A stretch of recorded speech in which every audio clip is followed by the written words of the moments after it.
are you going to be? And if you'll notice, I'm not asking what are you going to do, but who are you going to be? I'm asking you about how you plan to live your life every day. How are you going to respond when you don't get that job you had your heart set on? For all of you who are going to be teachers, what are you going to do if the students in your class next year just don't respond to your lessons? For all of you going into business, how will you react when your boss gives you a goal that feels way too high? See, these are the moments that define us.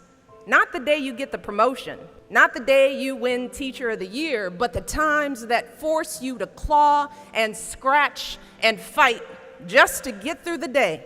The moments when you get knocked down and you're wondering whether it's even worth it to get back up.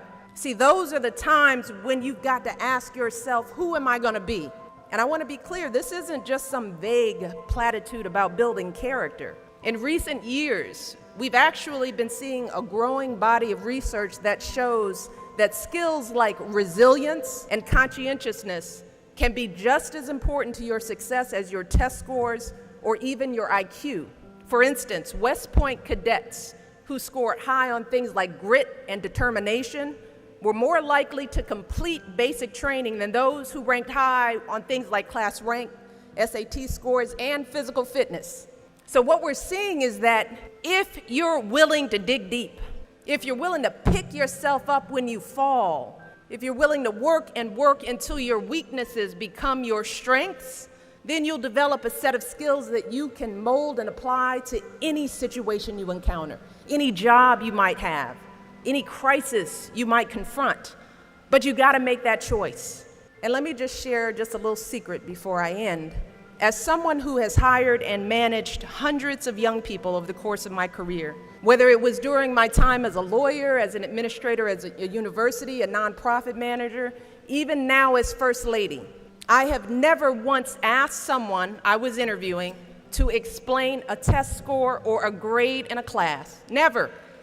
I have never once made a hire just because someone went to an Ivy League school instead of a state school. Never. What I have looked for is what kind of person you are. Are you a hard worker? Are you reliable?